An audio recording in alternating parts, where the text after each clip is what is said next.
Assalamualaikum warahmatullahi wabarakatuh. Halo semuanya. Sebelumnya, perkenalkan nama saya Febri Andini Mutasya dengan NIM 06081382025055. Mata kuliah Sejarah dan Perkembangan Pendidikan dengan dosen pembimbing Ibu Dr. Hudaida MPD. Saya akan membuat sebuah video pembelajaran yang akan membahas tentang perkembangan pendidikan Indonesia pada masa Hindu-Buddha.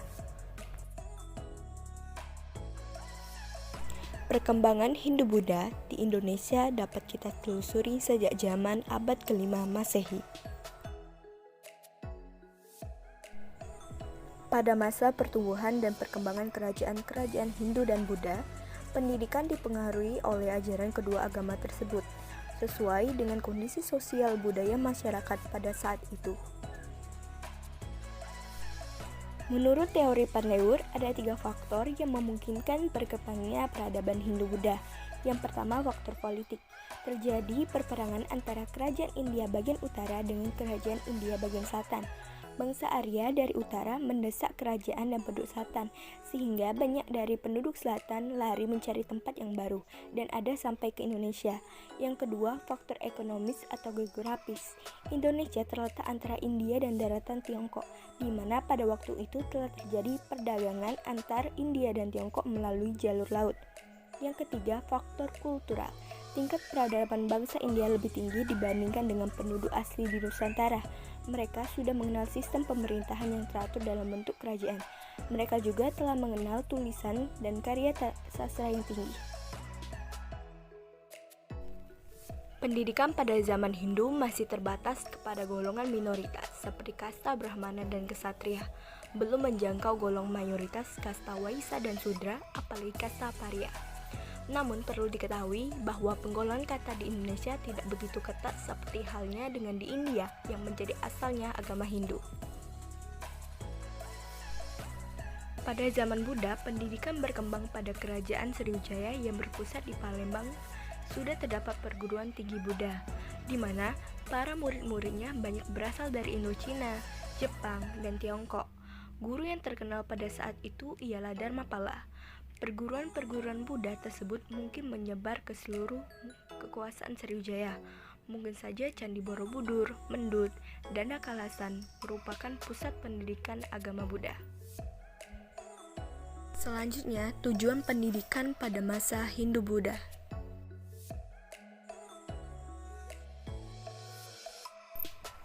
Yang pertama, bagi kaum Brahmana atau kasta tertinggi, pendidikan bertujuan untuk menguasai kitab suci, seperti Weda untuk Hindu dan Tripitaka untuk Buddha, sebagai sumber kebenaran dan pengetahuan yang universal. Yang kedua, bagi golongan ksatria, sebagai raja yang berkuasa, pendidikan bertujuan untuk memiliki pengetahuan teoritis yang berkaitan tentang pengaturan pemerintahan atau kerajaan. Yang ketiga, bagi rakyat biasa, pendidikan bertujuan agar warga masyarakat yang memiliki keterampilan yang dibutuhkan untuk hidup sesuai dengan pekerjaan yang secara turun-temurun, misalnya keterampilan bercocok tanam, pelayaran, perdagangan, seni pahat, dan sebagainya. Sifat-sifat pendidikan pada masa Hindu-Buddha.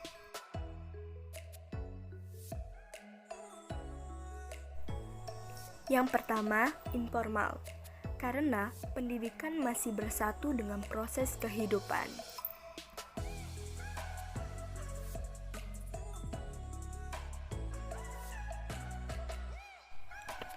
Kedua, berpusat pada religi, karena kehidupan atas dasar kepercayaan dan keagamaan menguasai segala-galanya.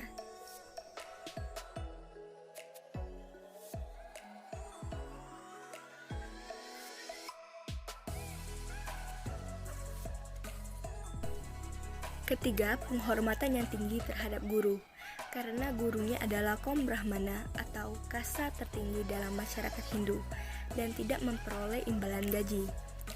Mereka menjadi guru semata-mata karena kewajiban sebagai pandita, atau Brahmana yang didasarkan pada perasaan tulus, mengabdi tanpa pamrih atau tanpa memikirkan imbalan dunia.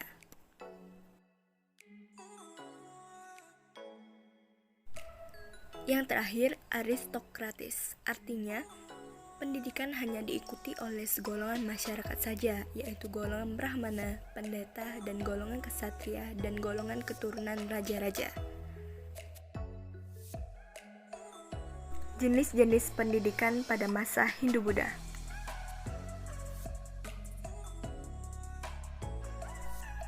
1. Pendidikan intelektual. Kegiatan pendidikan ini dikhususkan untuk menguasai kitab-kitab suci. Veda dipelajari oleh kaum Brahmana dan kitab Tripitaka dipelajari oleh penganut Buddha. Pada waktu itu hanya golongan Brahmana lah yang berhak mempelajari kitab suci Veda.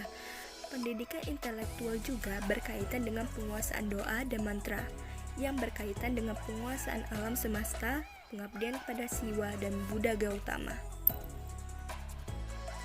2. Pendidikan kesatriaan. Kegiatan pendidikan ini dilakukan untuk mendidik kaum bangsawan keluarga istana kerajaan untuk memiliki pengetahuan dan kemampuan yang berkaitan dengan mengatur kerajaan, misalnya mengatur pemerintahan, mengatur negara, dan belajar untuk berperang.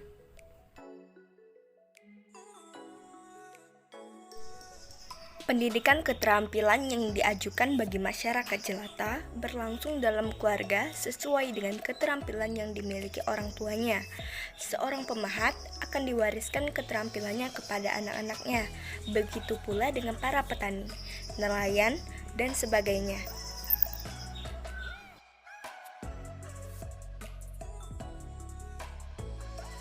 Lembaga-lembaga pendidikan pada masa Hindu-Buddha.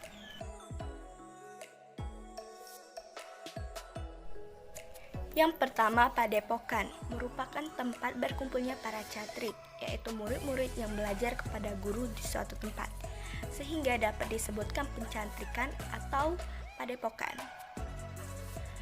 Di padepokan itulah berkumpul para murid, khususnya keturunan Brahmana, untuk mempelajari segala macam pengetahuan yang bersumber dari kitab suci, seperti Veda dan Upanishad bagi Hindu, serta Tripitaka bagi Buddha. Contohnya di Candi Borobudur, terlihat suatu lukisan yang menggambarkan suatu proses pendidikan seperti yang berlaku sekarang ini. Di tengah-tengah pendopo besar seorang Brahmana atau pendeta duduk dilingkari oleh murid-muridnya, semuanya membawa buku dan mereka belajar membaca dan menulis.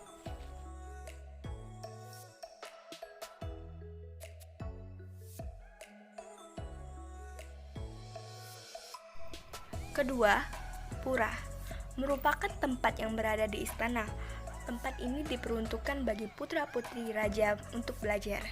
Mereka diberi pelajaran yang berkaitan dengan hidup sopan santun sebagai keturunan raja yang berbeda dengan masyarakat biasa. Mereka juga belajar tentang mengatur negara, ilmu bela diri baik secara fisik maupun secara batinnya.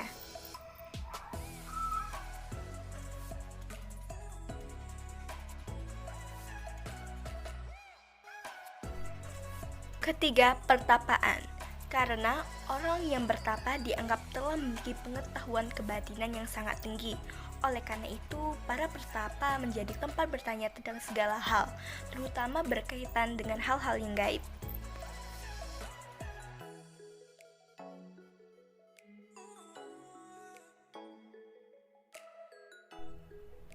Yang terakhir, keluarga. Pada waktu itu, pendidikan keluarga juga ada sampai sekarang, tetapi hanya pendidikan sebagai informal. Dalam keluargalah akan terjadi partisipasi dalam menyelesaikan pekerjaan orang tua yang dilakukan anak-anak dan anggota keluarga lainnya.